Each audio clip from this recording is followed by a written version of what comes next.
Is your chest tight right now? Take a moment. Place your hand over your heart. Can you feel that heavy rhythm? I know why you are here. You have carried a burden home with you today. It is the weight of a voice that speaks down to you. It is the sharp sting of disrespect from someone in power, a boss, a manager, a leader who wears their arrogance like a suit of armor. You lie awake at night, replaying the conversations. You think of the things you should have said. You feel the heat of injustice rising in your neck.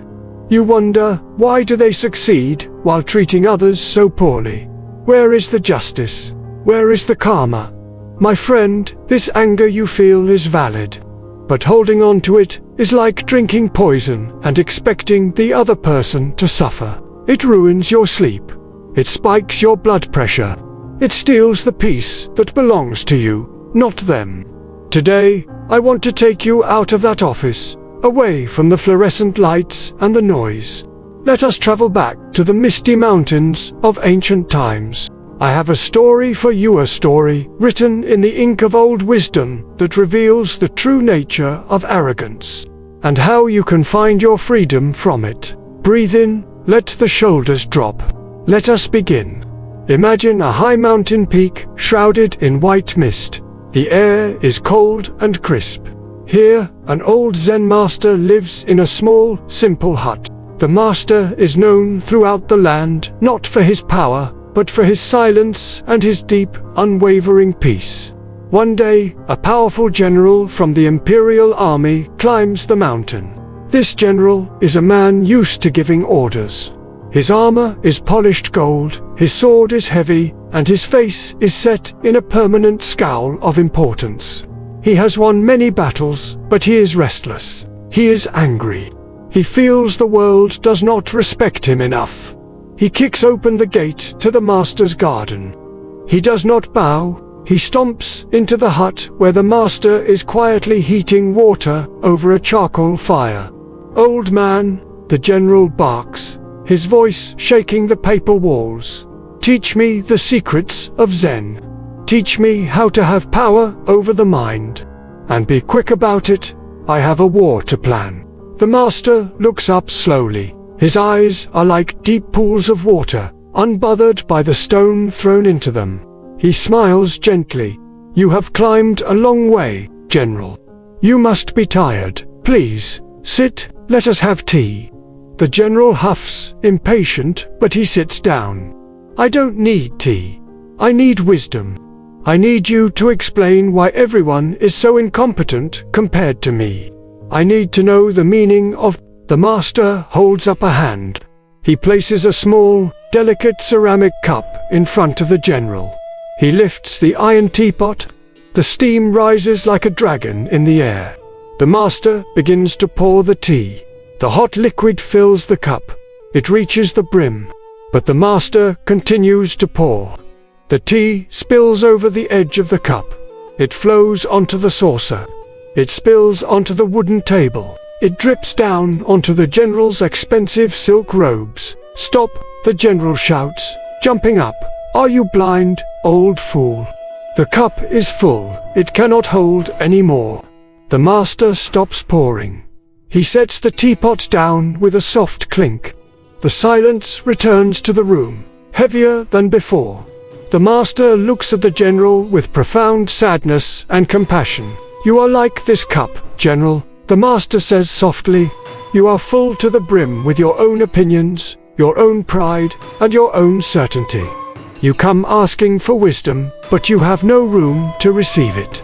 If I speak, my words will only spill over and make a mess, just like this tea." The general looks at the wet table.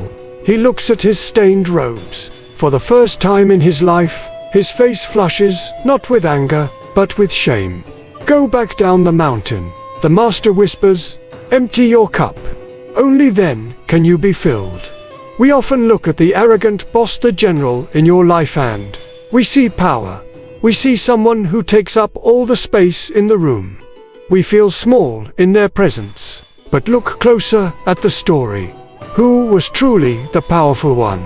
Was it the loud general with the sword? Or was it the quiet master with the teapot?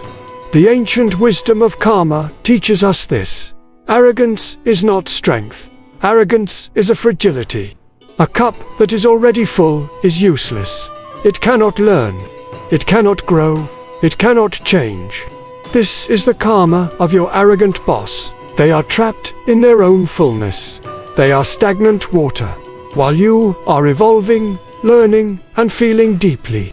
They are stuck protecting a fragile ego that is terrified of being empty. From a holistic health perspective, when you fight against their arrogance, when you try to prove them wrong, or defend yourself aggressively, you are trying to pour tea into a full cup. It only creates a mess. It creates stress in your body. It creates cortisol spikes that damage your heart and cloud your mind. So, what is the prescription for you today? 1. See the full cup. The next time your boss speaks down to you, visualize that overflowing teacup. See them not as a monster, but as a person who is, unfortunately, full. Pity them. They have no room for new ideas, for joy, or for connection. That is a sad way to live. 2. Be the empty space. Do not try to force your truth into them. Step back. Protect your energy. You do not need their validation to know your worth. Your worth is not determined by their inability to see it. 3. The water, not the rock. In Taoism, water is the strongest element because it yields, it flows around the obstacle. If you are rigid, you will break.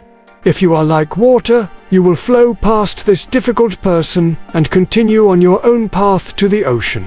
Let us close with a practice to lower your heart rate and reset your nervous system. Close your eyes for a moment.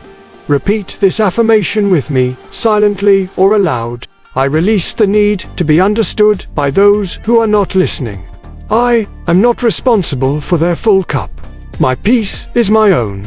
I remain empty, open, and free. You are wise, you are patient, and you are enough.